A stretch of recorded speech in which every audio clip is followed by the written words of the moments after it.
I'm in Max. You are listening to Happy Jack's RPG Podcast. I'm in Max. Pursuing the RPG hobby with reckless abandon. Why, hello, and welcome to Season 29, Episode 5 of Happy Jack's RPG Podcast. My name is Stu. My name is Kimmy. And my name is Kurt. In this episode of Happy Jack's RPG Podcast, Mike from PA writes in about note-taking and stuff. And Gerard from Gelderland writes in about play-by-post games. But first, if you'd like to email us, you can email us at happyjacksrpg@gmail.com. That's happyjacksrpg@gmail.com, and we need emails. Blarp! We need a lot of emails. happyjacksrpg@gmail.com. If you'd like to watch us live, yes, watch us live at, well, today, 10:22. We had technical difficulties today. Yes, we did. a.m. Pacific time on Saturday. But starting next week, Friday, 7 p.m. Pacific time, right here, 7 p.m. Pacific time. happyjacks.org/live. Yes. So you probably all heard of what happened with Twitch. Yeah. So they decided to reset all the stream keys, but not send anyone in information. By the way, about we that. reset all the stream keys. Yeah, we didn't get any emails or anything about that, at least that I know of. Oh, no. So we go to play this morning, and we're like, oh, everything's been reset for us. Because that was what I was going to do after the stream How today. do we find our stream key that we haven't looked for in 4 years? Forever. And they moved it.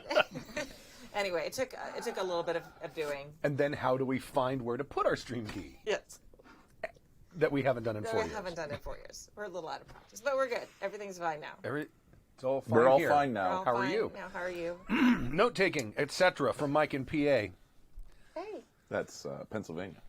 Ginny Dye, I don't know who that is, recently made a video about note-taking. She is Link here. a streaming personality, a musician. She's kind of like a YouTube personality who does a lot of gaming stuff. Oh, okay, all right. And there, you can give me a link. One. She has colored hair usually. Okay, never mind. I've talked with her a couple Most times. people have colored hair. Well, no, like she's colored it in different colors. It's Usually like a blue or green. She does that, Most people's hair does have some kind of color, though. except yours. I've noticed. Mine doesn't. Well, yours does. It's just not on your head. No. It's not a different part of his head. Yeah. Yes. All right. We probably did get an email. People in the chat. They're like, well, I got an email. Yeah, we probably did too. I'm glaring at Stu for everyone who's listening to the podcast. Haven't seen any. Okay. When I went through and deleted the 9,000 spam emails I got, which I'm sure nothing important slipped through. Yeah. Sure. It almost Sure. never does. Several of her ideas are super helpful for me because my memory between game sessions is poopy. And over the course of a campaign, lots of information can be generated and subsequently lost, right? Yeah. I'm spare parts, bud. It's all right. Here. I just started a rewatch of that. Did you? It's very good. Yeah. I love it. They're supposed to be doing a new season. Supposed to be coming soon. Yeah, I know. Season 10. So that way, I'm hoping we can finish the rewatch before Right. it starts. Right. I'm doing that. I'm re-listening to all the Dresden Files novel, in the same hopes that he will start rewriting. He'll start writing the next book. I don't get the reference, but okay. Letterkenny. Oh, okay. Your spare part, bud. Okay. Particularly, I found using Excel, really, Yeah. or another spreadsheet program to track info, watch an that. excellent idea. I will need to, I'm telling you, I've seen all but the most recent season. Oh, okay. Then you're fine. Well, spare parts is from early on. He says it just stirred Lots of all people the time. I just don't remember it. Okay. Oh, okay. I'm sorry. We got to watch it more. Well, we had to You stop can't the watch- email. This is obviously the more the prioritizing the more important thing. You at the got to. moment. You have to. We have to watch each season. See, how many times you watch each season grows exponentially as the season number declines. Yeah. Right. I agree. Right, because everyone had watched season 1 twice before season 2 came out, and watched season because you have to because it's spread out, so you have to catch up and re-familiarize yourself with it. It's a wonderful show.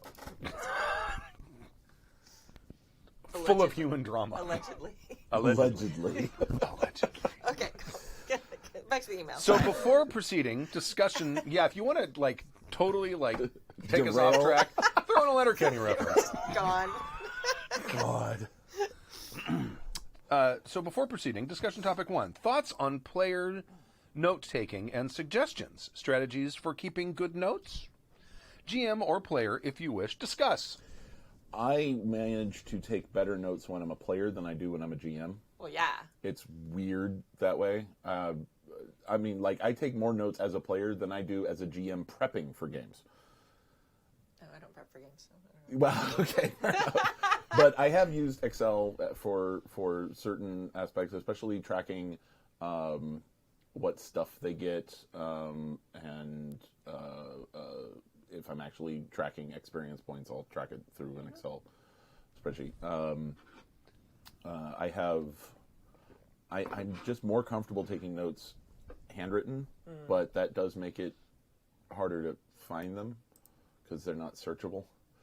Yeah. Technically, they are. Well, yes, but not keyword searchable. No. Right.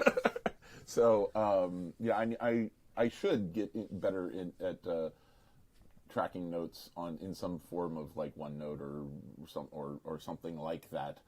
I just haven't, but it's a good idea. Yes, I'm using a combination of Obsidian Portal and Google Docs right now for it, because I was using Obsidian Portal because the guy gave me a free account for a year, so I'm trying that out, and it's good for like the wiki part of it. It seems, but it's like it's kind of a pain in the neck to hide stuff in it. Like if I'm doing my actual prep, I would almost prefer if there was like a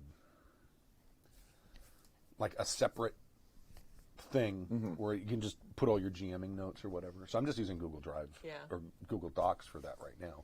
But during the game, when I'm coming up with shit on the fly, and it's whatever's handy. Yeah. So sometimes, composition books. Composition books. Like, yeah. Somewhere in here, there's little notes I made to myself. That's the difference between Stu being a journalist and me being an engineer. I can't write on a sheet of paper unless it has both horizontal and vertical lines. Oh,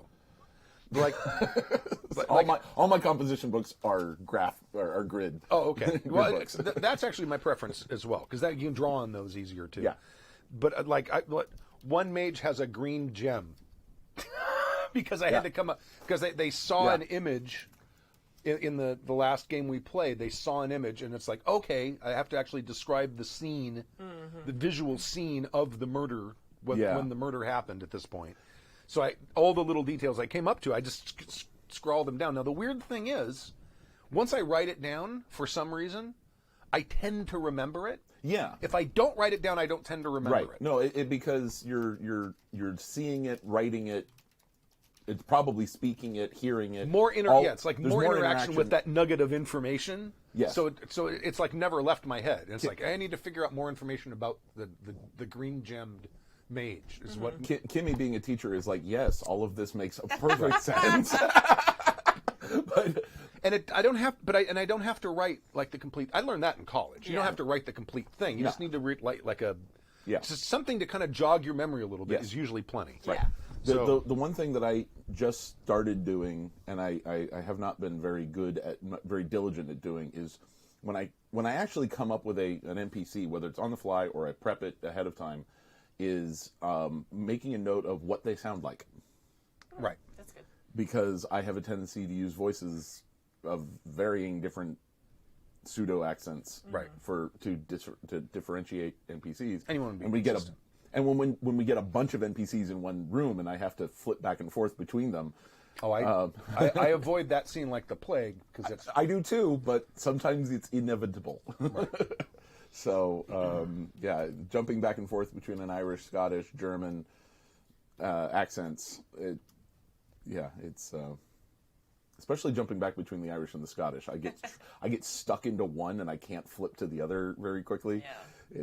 It's really annoying. Or two different Irish accents, which I had to do for our last game. Oh yeah. Because I had two different characters who both had Irish accents, but I had to make them sound differently. Oh, that's right. Nope. The only thing I had going for me was one was male and one was female. Oh, there you go. So I just raised the timbre of my voice, and okay. I'm terrible at taking notes, like awful at it. I finally am doing it for my D&D game because my DM is... This is as a player as well. As a player, okay. As a GM, I'm terrible. I'm like worse. Non-existent. I don't take notes. I'll have like one page, like I have my little notebook And I generally have it, it's like a composition book or usually something because that's what I have. Well, they're cheap. Yeah, They are. What, you wait they're for back to super school? cheap if you're a teacher and you buy them by like the 200s. Well, yeah, I mean, when I go Buy a get couple off you. when I go get school supplies for the Yeah. kids, I wait until there's a sale, which is usually a couple weeks after school starts. Right. And I stock up on a shit ton of stuff. It's like, oh, composition books are 25 cents each. I will buy 200 of them. Because I know if they don't go through them, I will. Yeah. Eventually. So generally what I do, I have one page of like the rules that I generally forget, and I have like maybe 2 pages of that because it's me. And then I usually have like one page of like the main characters, like the players, and then the characters I add in.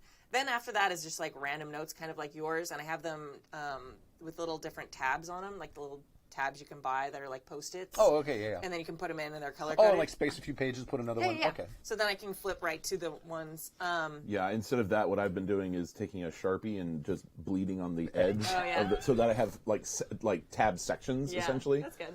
So that I can just look at the, okay, Yeah. there we go. But like you, like I just have a couple little notes. But for my D&D game right now, my DM has actually started bribing us with experience points. Sure. So I actually have started taking really good notes in that. Look at me. What have I become? Pavlov was right.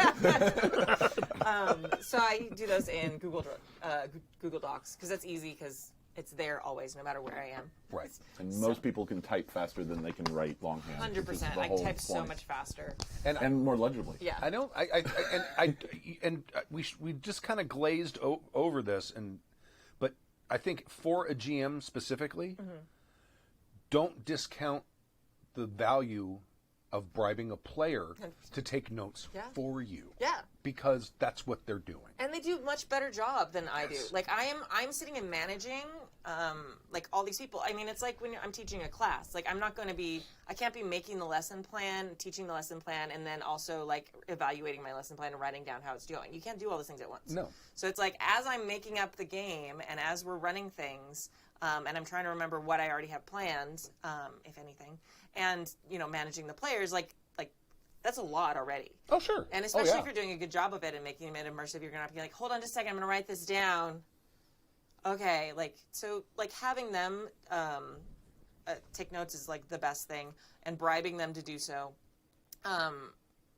They're just going to do it so much. Like Samantha, she takes amazing notes. Oh, and Pooja, Yeah. also extremely copious notes taker. Absolutely, and that helps them immerse themselves in the game. I am unfortunately not like that. If I start writing things down, I can't concentrate on that many other things, and then I look up and I've missed a bunch of stuff, and I'm not sure as a player and as a GM.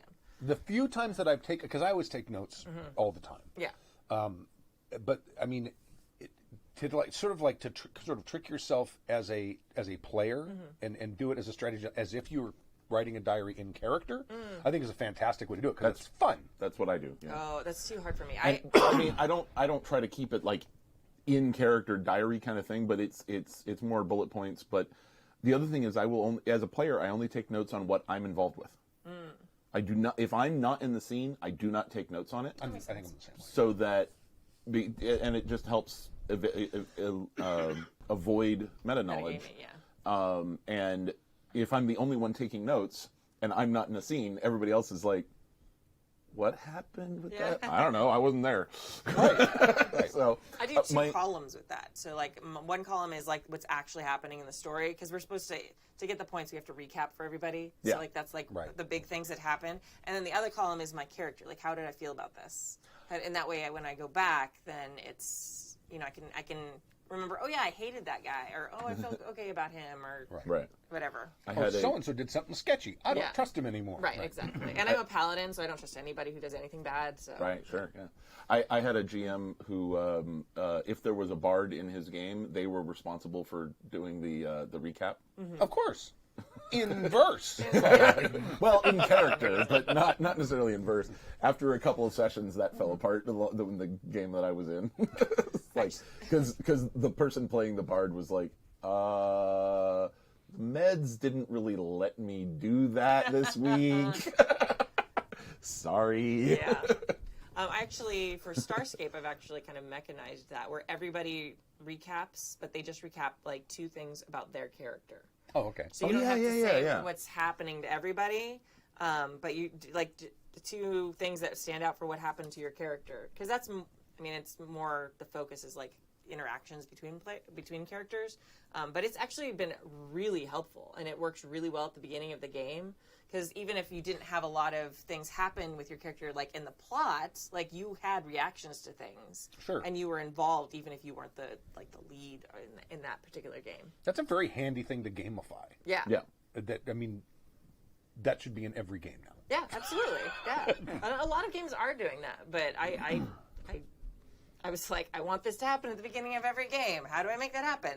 Oh, I will reward them. Right. I will keep that in mind for the next campaign I run. Yeah, it's pretty cool, and it's interesting what people remember and what they don't, or what they choose to say and what they don't choose to say sometimes. Yeah. Because like Joey is playing, and he of course is always like, about his character's feelings, and like and Dave is playing like the hotshot pilot character, like the Starbuck type.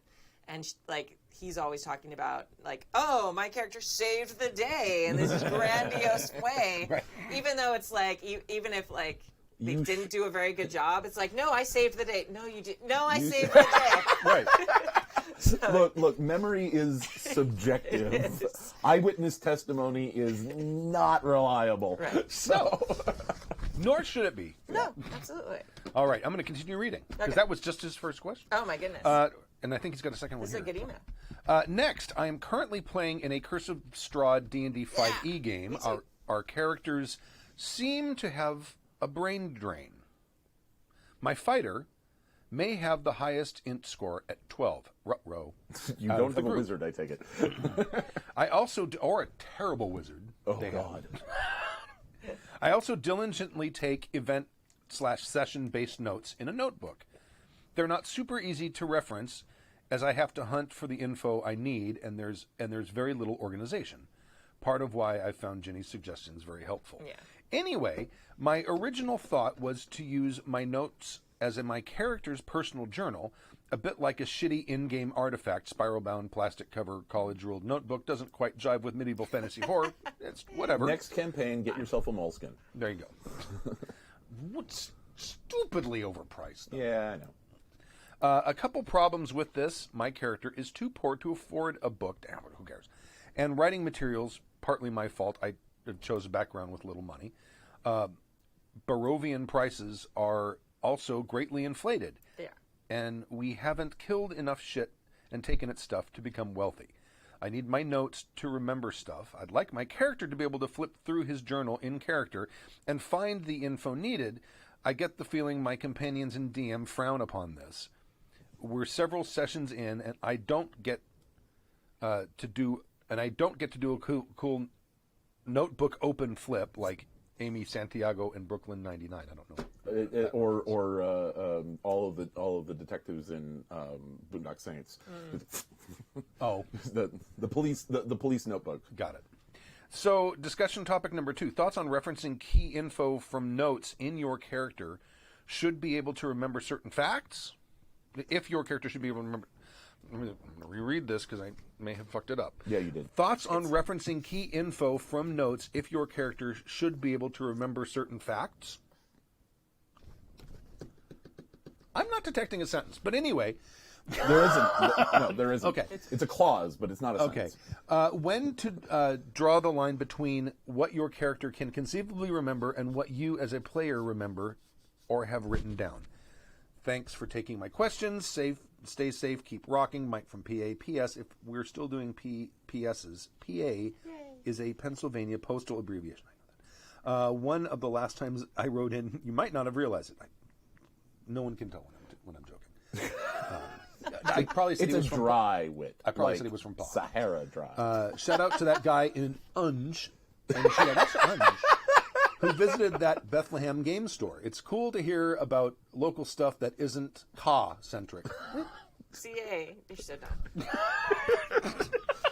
know. No, he subscribes to the Seth MacFarlane theory of comedy. Keep doing it until it's funny, then keep doing it until it's not funny, then keep doing it until it's funny again. The magic happens again. Not that your digressions are a problem. Love hearing about law. I love Louisiana. Oh! Okay. Okay, so the first thing that came to mind with this actually is the more recent, the second campaign from Critical Role, where one of the players specifically made an investigator type character so that she could keep all of the notes that she was taking as a player in character. Like they were absolutely, any notes that she was taking as a player were notes that the character was also keeping. Right. And then as things progressed, she would like pull out old notebooks and it's like, wait, there was this thing that we did like in session 2 and I've got it here. I personally think if your players are because it's difficult to know if the other players in the GM are actually dissuading you from this, because it's like just sort of implied, sort of, but it's not like. I would, okay. Let's address this first. You should ask your GM if you can have a notebook. Right. Like just be like, hey, like I don't want a fancy magic sword or a tome of knowledge. Right. Yeah, just can I find a notebook by the side of the road or something, because it's going to help and I want it for my character, and I'm taking all these notes that benefit everybody. Right. I left out asshole because I don't know that he's not letting you have a notebook. He or she is not letting you have a notebook. Because if they're not, that's kind of a dick move. That's a total dick move. Like, all you want is a notebook. Right. Like, if you're like, I want a +2 sword. Okay, no. Like, no. But can I have a notebook so I can please continue to take these notes that are benefiting everybody in our game? I'm sorry, if you're a GM and saying, well, you should be able to remember that stuff. This isn't real. You chose the background that has no money. There's also, and somebody brought this up in the chat, is much of what happens in the previous session, which may have been a week, 2 weeks, or a month ago, in character, happened 5 minutes ago. Yes. Right. Or I can remember what happened yesterday. 5 minutes ago. Right. Yes. I can remember what happened yesterday. What happened during a 4-hour game session a month ago, Right. I might be a little foggier on. So Because you're not your character. Your character experiences things. Yes. You tend to remember the things you experience. Also, me being told by the GM that I got hit for 47 points of damage and it really hurt my arm, I might remember that. Me being hit by a sword that cut off my left arm 5 minutes ago, I'm going to remember that shit. Yes, absolutely. Yeah. I'm going to remember that shit for months, because that's a traumatizing event. But hearing about it, experiencing it through the lens of your character is not the same kind of memory-inducing event. Right. So especially if you're trying to play up the trauma response that your character would be going through, it's going to have to be acted. You can't just actually remember the trauma. No. And nor should you, by the way. That'd be terrible. That's LARPing a little too much. I don't know. I have a terrible memory, so my characters tend to have terrible memories. But I think, like, if I remember it, I assume my character remembers it. Like, all the stuff you just said. There's times I forget it, and then, nope, my character forgot it too. So that's just how that rolls. And I think part of it, like, you have to at least a little bit let go of exactly what my character would know and not know, unless it's like meta knowledge. That's different. Yeah, sure. But if it's like, if I wrote it down or I remember it, my character can remember it. You're like, oh, my character's a low intelligence. I bet that, she would forget this, even though I am very aware of it. And I mean, you can make those choices as a player. That's fine. I don't know. I feel like people can kind of play a little loose with that. Yeah, I understand paper's expensive in medieval times because you had to, make it out of, I don't know, fairy wings or whatever the fuck you got to make it out of. You're fighting a sexy vampire lord. Like, get a notebook. Come on. Right. I mean, just. I mean, I don't know if he's sexy because we haven't seen him yet. The only time I would say to someone, no, you can't take notes as a player, is if the player has a character who has some sort of amnesia. It's like, I can't remember anything that happens. Like the guy from Memento. You have interior grade amnesia. You can't remember new shit, right? Yeah. If you did that, no, you can't take notes. Fuck that. You took this disadvantage. Yeah. In fact, we're going to play 2 months apart Just want to make sure that you don't remember shit. Oh, that's just mean on the other players. You're such a GURPS GM. So I'm reminded that there is a feat in D&D 5e called Keen Mind, which you can absolutely exploit as a player, and has been done many times. And I actually recommend it for GMs as a feat not to allow in your game. Because, I mean, it has some very minor things, like you increase your intelligence score, you always know which way is north, you know what time of day it is at all times. But you can accurately recall anything you have seen or heard within the last month. That's okay. So it's like... Anything. So it's like, I'm not even going to bother taking notes. That's GM, tell me what I remember. Right. That's the way I've seen this played from numerous different. Oh, sure. people. Well, that's the point of it. That's the point. It's like, it's like I don't have that in my notes. GM, what do I remember? Right. And then the onus is on the GM to have taken down the notes, and I'm like, fuck that shit. No. If they take that and I am like, I don't know. That's not a big deal. Yeah, that's you just not a make big something deal. up. Yeah. If they don't remember, and clearly if they're asking you, they don't remember. Yeah. They're not going to know if you're wrong. Right. And if it has to do make with something else up. And if it has to do with the plot, you probably remember, you probably know as the GM. And if it's not exact, okay. And that works fine in a home game. And the only reason that it would not work is on a live streamed game, when people can go back and actually look at the. Oh, yeah. They do that all the time. We're people. Yeah. And guess what? We're people. Right. We forget things. We make mistakes. Yes. That's why you love us, because we're funny sometimes. And sometimes we forget shit. Well, and they love correcting us. It's That's like right. what they live for. The internet loves correcting people. There is It's an why the internet entire game show built on that premise called Actually. Yes. The idea is that the nerds love a lot of things, but one thing they love above all else is correcting people. Absolutely. Absolutely. I'm sure we have fans who just watch because we make so many mistakes and they get to correct us. Yes. Oh man, And they should. Yeah. You should. Yeah, absolutely. It's not bad. I'm waiting for because there's a bunch of unfamiliar names in the chat when I ran the last GURPS game. Oh yeah. I think there's a bunch of GURPS players that kind of came out of their basements and they're like, and I'm waiting. At some point. I just remember screaming at my whatever device I was listening through at the time at the early Mode of Sin games. Oh, I bet. Oh I my bet. God! I was just no. That's not how that works. And GURPS people are worse. I'm sure. Yeah. We are. I know. But getting back to what he's saying, talk to the GM because it really seems like you're like assuming a lot here, and I would say, hey, I would like my character to be able to take notes and like have like some sort of a journal or something. And I know that shit's expensive. Is there some kind of like cheap version of it that my character might have? Maybe I have a giant piece of leather I just sit and write on. Or next time you kill like a kobold or something, oh look, it is holding an empty journal or whatever. Like literally, like they can make it happen. Right, or like, oh look, there's a There is It's actually sitting there. There's actually a word for low quality paper from the I want to say 17th century. It's called foolscap, and it's essentially just scrap paper that was torn off of something else. Yeah, trim. Right. Usually it's the trims off of, so it's irregular sized.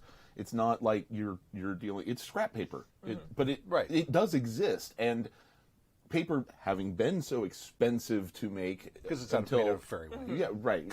Until they started making out of making flax paper that was really cheap. Fairy skin was cheaper. Yeah, exactly.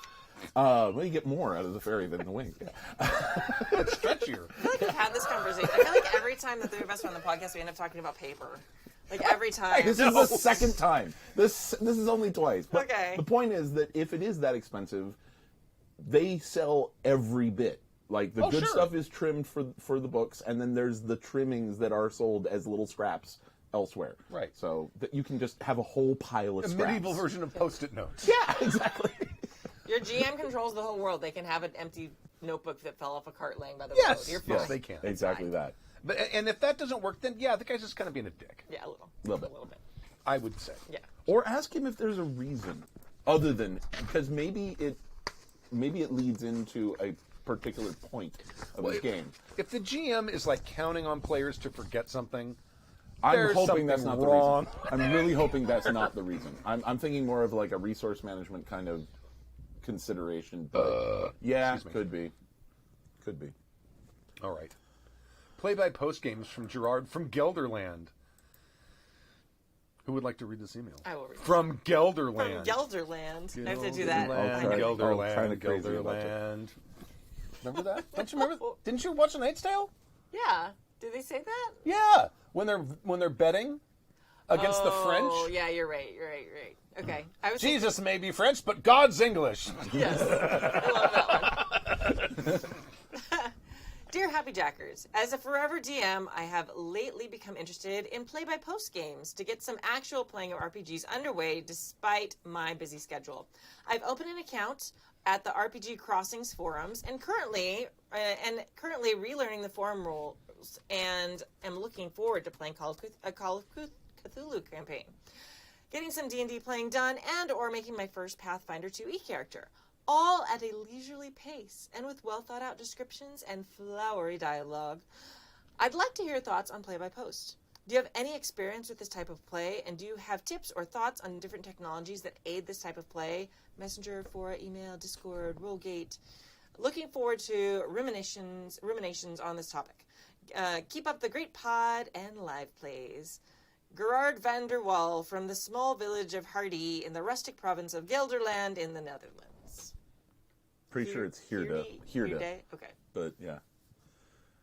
I'm like from California. So Gerard van der Waal from the small village of Hardy in the rustic province of Gelderland in the Netherlands.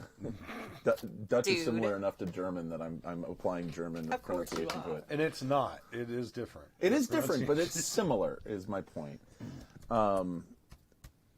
This is actually where I wish my wife was on, because she has done lots of roleplay via post, like back on LiveJournal. Yeah. And that's a long time ago. Back in the Gaia day, Online, I did it all the time. And Gaia Online, I think. And she still keeps in touch with a bunch of those people from 20 years ago that she's never met in real life. Right. You know, but has she done it more recently though? I don't think so. Mainly because more like technology lets us do it. It's more possible to do things in real time. Right. I think a lot of us have had that. Like a lot of us first got into role playing, like with gaming, but also with play by post in different ways. I did a lot of it back in the day on actually a lot of private forums. Like people would set up forums for people doing specific things. And yeah, it was great. I feel like I don't know if I'd be able to do it now though, because it is so slow paced. Yeah. I feel like at the time, I was in college, so I was checking the forum constantly. Like in class, I'd sit there and check it. Sure. The forum would have different ones, so it'd be you're in the different rooms, and so it was constantly. It was a whole nother job on top of my real job and going to school and stuff. But I don't know if I could keep up with it now. I know now that I had blocked it out of my mind. It was so I used to be in a LARP that met once a month, and then there would be character interactions via Facebook chat in between games, especially if you were trying to deal with what your character was doing in between actual. You would have to interact with the storyteller, whatever, and it got maddeningly involved. I could not keep up, especially since apparently, unlike some of the other people, I had a 8 to 5 job. Yeah. And I couldn't be checking Facebook chat all the time, because I would log in at the end of a workday or at lunch, and there'd be a log of 500 messages back and forth that is oh, well, he's not responding, we'll just go on with it, we'll just move on without him, kind of thing. Yeah. And I'm like, what? Yeah, it seems to me when you set something like that, because I attempted that, a long time ago, back in the days of BBSs. Yeah. And 300 baud modems. Yeah. That's how long ago it's been. Yeah. I've done a play-by-post thing. But you got to set up some kind of time scale. Yeah. I don't know what you would call Yeah, it. the people I felt for were the storytellers who there were about 5 or 6 different storytellers for the LARP, and they had divvied up the various groups. But like 1 or 2 of them had to keep track of 3 or 4 of these conversations each. Yeah. And so they'd be dealing with thousands That's of also messages. just a terrible decision to have it on Facebook Messenger. That's Yeah. awful. Yeah, like, it is. It's terrible to scroll back, and it's like, are you like individual conversations between people? But that ruins that's not play by post at that point. No, that's like yeah. one-on-one role play. Yeah. So And it's it like, was and then if more you have a real time, chat that's of true. everybody, like everybody's in the same chat, then that's ridiculous. So I definitely think, like personally, I think most of my experience has been with like forum type, where you post it and it's available for everybody, and everybody can read it, and everyone can then kind of track the flow of the story, because they're like, oh, hey, this just happened, I'm going to add on to that. Right. Most of them had like for the serious ones that like when I did later like official gaming ones. There was like 2 posts a day or something like that. So it wasn't like one person taking over, because that was really common. Or at least give the players, when you start it, an expectation of Yes. how often they're expected to interact. Yeah. Right? Is this something where it's like it's going to be super slow paced and only expect you to come in once a day? Right. Or like every several hours? And it seems to me that's going to be sort of how you're going to sort players and GMs out is what their anticipated level of commitment is going to be to it, and if there's someone who can be on it constantly, then you can have a game that we're going to have like a refresh rate of every couple hours, and where we're going to expect you to have been caught up. So Yeah. that to me seems like the biggest. Yeah, the biggest forum, issue. forum way of doing it, more manageable. Yeah. Definitely. And Messenger, you're talking about email. Like email and stuff can be good for like aside things, or like forum or PM or whatever you decide for that. But like for the main story, like it gets super messy when you have like the main story going and then everybody's having their private role playing on the side, and like sometimes GMs can manage that, but it's also it can be really hard, because so much stuff can happen with 2 characters that like get along or sync really well, and then like other people get left out. And then nobody knows what's happening there. So you've got to make sure that most of it's happening in a public forum, or not necessarily forum, but like in a public way. So on Discord or whatever you want to use. A Slack might be a really good one, actually. Oh, good. Yeah. Slack would be really great for this. I haven't done it, but I've heard of other people doing it. Threaded conversations can help a lot. Yeah, threaded conversation. You can set up different channels for different specific things that everyone can still read through. Right. So if 2 characters have like a private conversation, then or have one for each character in it, and then like the main one. So the main one is where most stuff happens. Then if you want to talk to a character one-on-one, you can go and post on their channel. Everyone can still read it, right? But it's considered a one-on-one conversation. Or you can have you could have private channels that you could just loop the GM in and include them in it. Yeah. So like that would be really and also are there game systems specifically for play by post? I'm wondering if that's what Rollgate is. I don't know what Rollgate is. That was mentioned in the email. But I can't imagine there aren't, but I am not aware of any. Because it's been a while. Personally would think that it would be, if you could have some sort of game mechanic where it didn't require a GM necessarily, whether it's like random number generator that's integrated with the forum software you're using or something, where you could have resolutions of stuff that happens in game where you need a randomizer and stuff like that, but you don't necessarily need a GM. Yeah, there's a bunch of GM-less systems that you could use as the base of a game. In that case, that could be, used for a lot of things. A lot of indie games and, what is it called? Oh, Rollgate is after belonging. Huh? There's a system that was sort of an offshoot of PBTA.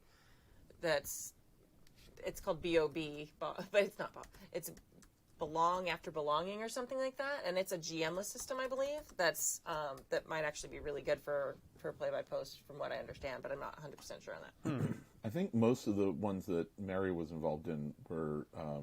There was no system involved, and there was no randomizer. It was literally just talking back and forth in character. Right. Well, this is like more gaming though. So like people want to play games like Call of Cthulhu, Pathfinder 2E. So it's sort Yeah. of like that because I did those two where it was just like role play, like people talk. Yeah. But a lot of people want to use it for a more mechanized like game Yeah, if play. you want to. belonging outside belonging. Outside belonging. That's what it is. And buried without ceremony, what I believe is the same people that made A Quiet Year and yeah, 10 yeah. Candles. Yeah. Right. I believe that's them. I think so. Yep. Quiet Year. Yep. Avery. Maybe not 10 Candles. I don't see 10 Candles. Oh, I don't think listed there. 10 Candles. They That did. might be someone else. A Quiet Year and A Simple World. They did the Simple World. Yes, which is like yeah. the sort of scaled down Yeah. apocalypse world. Yeah, so you can like base. It's your like an games on it. apocalypse world hack construction set. Yeah. I think her name is Avery something. I follow her on Twitter. She's very cool. And then and Rollgate is specifically for a chat based RPG cool. site. That's what that is. Yeah, chat to me. I mean, I've done lots of chat roleplay too. I would almost schedule sessions like you would with a in person game. And so I'm not sure that has the benefit of a play by post where you can do it whenever you have the time. Right. Because you have to be in that real time moment, which can be cool if you wanted to like have the main story in a post form that anyone can get whenever, and then schedule like, hey, I want our characters to do this thing, like go fight the dragon or whatever together, and you can then do it in chat. But I don't know. It's been a minute, so I'm sure there are new technological advances that can make it better, or maybe not. But honestly, I think Slack. Maybe it's just because I'm so comfortable with Slack. But Slack. I bet Slack would be a great way to do fantastic. that. The only problem I could see you could run into is the fact that if you don't have a paid account, which is stupidly expensive for Slack, by the way, it's like $25 a person. It's ridiculous. Or something. It's insane.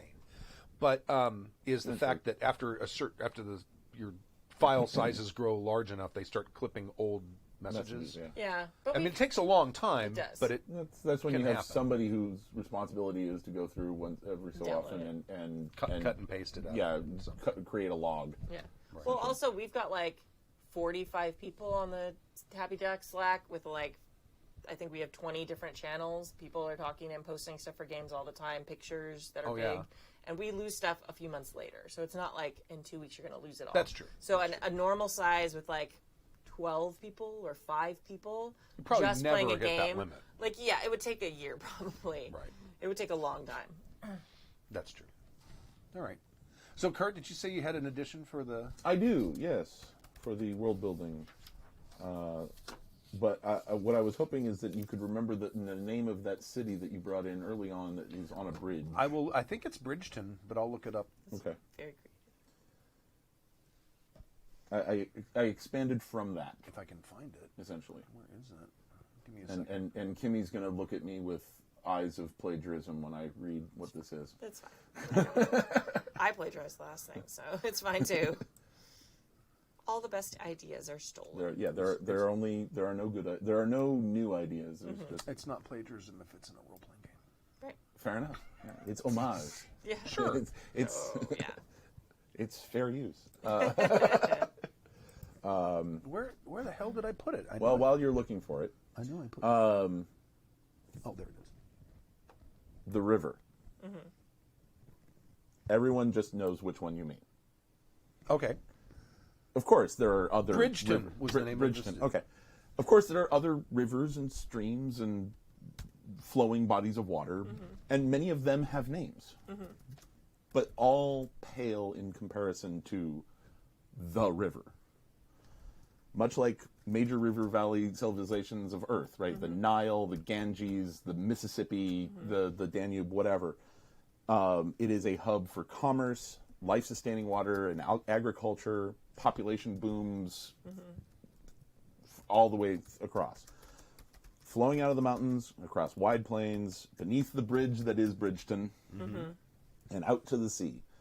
Elves call it Duin, dwarves call it Ragni, orcs call it Lum, but it is such a massive aspect to the geography of this continent that in all these languages, its name is simply the river. That's cool. Okay. Excellent. I don't have anything. because I'm stopped because I'm running a game now. Yeah. All your brain power is going into I that. need it all. It all needs to go there. I've gotten to the point in my game where I'm no longer world building. So because we're at the big, we're getting towards the end and the big bad fight and everything. I'm not world building anymore, so I can pour world building ideas into this. See, now is the busiest world building. Because now I've got player characters in the world. Oh, yeah. And it's like, now I see, oh, well, look at all the little gaps of stuff that I didn't fill in yet. Yeah, Yeah. exactly. It's like sitting toddlers down. Did I baby proof my house? Yeah. Set down a toddler and find out. Well, the other what's happening the other right thing now. is that I don't have to do nearly as much world building for this because I'm playing in an established setting. Yeah. I'm playing in Eberron, so like you know, I just do a lot of Google searches for Keith Baker's stuff. Right. That's my world building. I have an instrument that I want to add. Ooh. Oh, okay, cool. Yeah. It's kind of like a bagpipe, I guess, but you sit when you play it and you squeeze the bag part with your legs. It's like Ulian pipes. Probably. Well, those use a foot pedal, but squeeze the bag with your knees, sure. And then it has like a lever mechanism that you use to change the pitch as you blow on Like the top. so, it's like a clarinet. No, more like a hurdy-gurdy. Kind of like I'm picturing like literally. It's got valves. Almost like valves? like a stick shift. Like you turn That's the right. lever, like you flip it to open and close Okay, it. all right. I'm intrigued by It this opens, idea. it opens and closes, like closes- a fipple or something. Yeah, in like the that. Thing? So you like open it and then close it, like that. It doesn't have to work. It's a magic world. So it's like a except it's like a lever. right. Yeah. So and- it works sort of like a trombone, except it's like this. Or that slide whistle. Yeah, the slide whistle. Yeah. But it's like it's got a more rich tone. It's not a slide whistle tone to it. Right. So. But because it has that sort of analog-y swooping thing, it's always going to make comedy music. No, it won't. Not necessarily. It could be like a theremin. Which can make beautiful You ruined music. all my things. Yes. Yes, it is. And creepy stuff, too. Yes. Theremins can do creepy I kind of things. pictured it to have a voice sort of like a clarinet, but So more of a slidey tone. But a reeded instrument of some sort. Yeah, but it can be reeded. I didn't actually plan that part. See, the lever probably moves a stopper, which changes the length. The length of it, yeah. So from whatever reed or something that it's blowing, because bagpipes use reeds. Yes, They use they dual do. reeds. Right. So it's blowing in, and that changes. Yeah. Yeah, that's perfectly plausible. Yeah, Yeah. I know. Makes In perfect fact, sense. I personally think having a slide whistle attached to a bladder might be an instrument that might exist Probably. one day. Someday, yeah. At the Renaissance Fair. Oh no. No. Because I have a set of bagpipes that I can't play, but I bet I could get a slide whistle to work with it. Oh, God. The look on your face. What have I done? Okay. I think this might need to exist.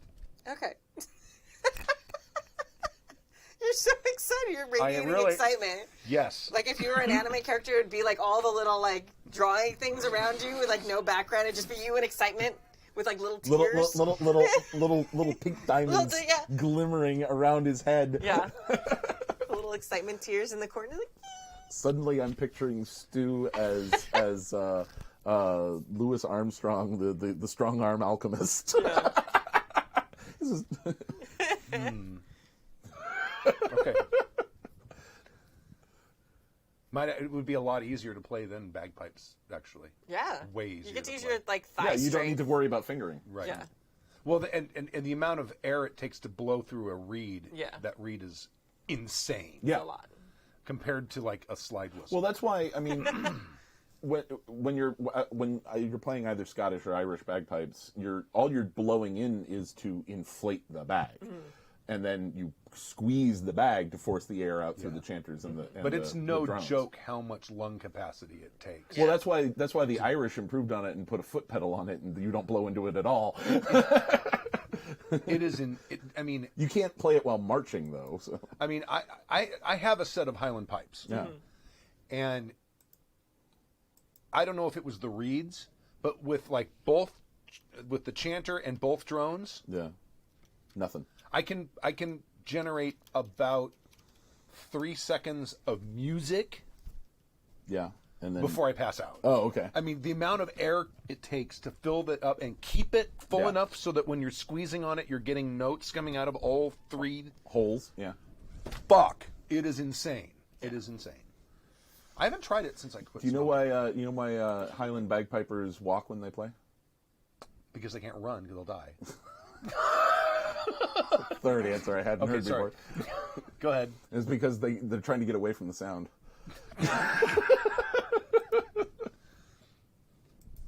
I wasn't sure. Like, you never know with you if it's going to be a joke or like a weird, obscure fact. I was like, maybe the walking helps. I don't know. This is my style of Yeah. comedy. All right. All right. All right. That's it. I think we're good. All right. And we'll see you Friday Oh. next week. Yes. Quick announcement. Yes. Yeah. Go ahead. If you are in the Las Vegas area next weekend, the 15th through 17th, come see Sportive Tricks at the Age of Chivalry Renaissance Festival. We have some listeners in Vegas. And it's at Sunset Park at the south end of the Strip, and it's running Friday, Saturday, Sunday, 10 a.m. to 10 p.m. Oh, wow. We have 2 shows on Friday, 3 on Saturday, and 1 on Sunday. We did a fair in Palm Springs. Oh, the Palm that was Springs open- Renaissance Fair. Open through night. Oh, yeah. And it was awesome. The wives did that. It was so much fun. I know that at Vegas they kick anyone at under 21 out at sunset. That's what they did in Palm Springs, too. So I don't know if they did that when we did it. Oh, okay. We did We it did a it. long time ago. Oh, okay. Vegas I Ring mean, Fair is a kick. It's a hoot. It's awesome. It's a lot of fun. We're looking forward to it. It's the- also our first fair back. Yeah, So wow. night, but having a night event was fantastic. It was amazing. Oh, yeah. It was great shows. Everyone was really drunk. It was cool. Oh yeah, yeah. Those are the best shows. Oh, and we had Idlewild Fair. It was Now just nice. multiply that by Vegas. Oh well, yeah, of course. It was nice. The camping was good. Fucking animals all fucking night. We're like, oh, what do you got over here? Is there any food? I smell something. I know you're in nature. How dare they? Everything was locked up, but it's like every 35 or 40 minutes, I hear something rummaging through the table where all of our shit is. And I'm like, just make a little bit of noise, and whatever it is, you can hear it scurry away. And then I hear a different noise of some other thing Do they coming not have along. bear lockers out there? No. Oh. No. Okay, But well, I mean, They're called cars. yeah. that's not a bear locker. I've seen Oh, no. Well, I've seen a bear rip into a car. I know. It's like, I don't think there's many bears in Idlewild. no, but I mean, for animals of all types. It's Yeah, but I mean, weird. I definitely heard coyotes 2 or 3 times, but Yeah. there was other shit coming along that Yeah. was not coyotes. Raccoons. We had to chase a possums. bear out of our camp once up in Angeles Forest. Oh, wow. That was a little juvenile California black bear. It got into our kitchen and ate a pound of our bacon. Ooh. So it wanted to come back. Good. Of course it did. All right, we should probably wrap up. All right. Push the right one. Yeah. First time for everything.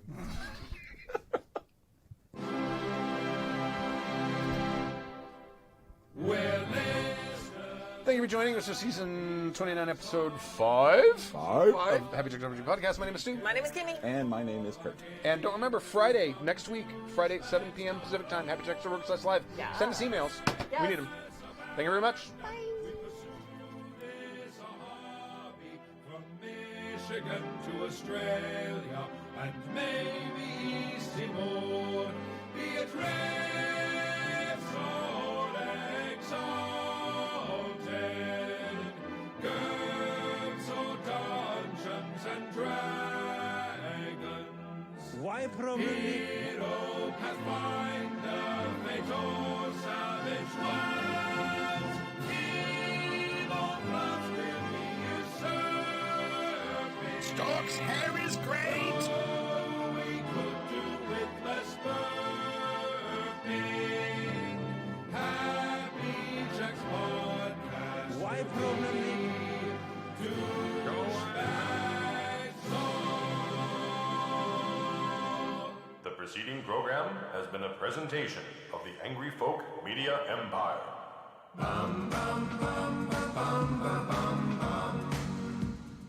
Why problem make when you no problem have you don't want to make?